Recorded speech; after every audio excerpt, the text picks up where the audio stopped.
In today's video, I'm going to teach you how to make a character private in PolyBuzz AI. By the end, you'll know exactly how to find the right page, start a new character, and set its visibility so only you can access it. Start by opening your web browser and heading to Google. Using a search engine is the quickest way to land on the correct site, especially if you're not sure of the exact URL. In the search bar, type PolyBuzz and take a moment to scan the results. Look for the official PolyBuzz AI website so you know you're in the right place before you click through. Once you're on the PolyBuzz site, look for the option that lets you begin building. You should see a button or link labeled Create Character. Click that to open the character creation interface. This takes you to the area where you set up everything about your new character, its details, how it behaves, and importantly, who can see it. Next, select Create to start a fresh character. This action typically opens the form or workspace where you'll enter your character's name, description, and any initial settings. Don't worry about perfecting every detail right now. The key is to reach the settings panel where visibility is controlled so you can lock down privacy.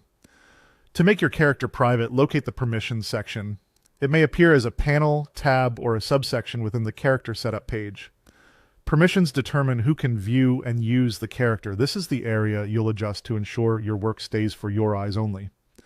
Within permissions, choose the private option. Selecting private means the character won't be publicly listed or accessible to others. Take a second to confirm your choice is actually set. Look for a highlighted state or a checkmark next to private so you're certain the change is active. It's a small step, but it's the one that protects your character from being visible beyond your account. With private selected, you can now generate your character confidently. Proceed with your usual setup, add the traits, style, or prompts you want, and know that everything you create remains private. If you ever revisit the character, you can return to permissions to verify the setting is still in place before you continue editing. That's it. You searched for PolyBuzz, opened the official site, started a new character, found the permissions section, and set it to private. Now you can build and iterate without worrying about visibility. Thanks for watching and enjoy creating securely in PolyBuzz AI.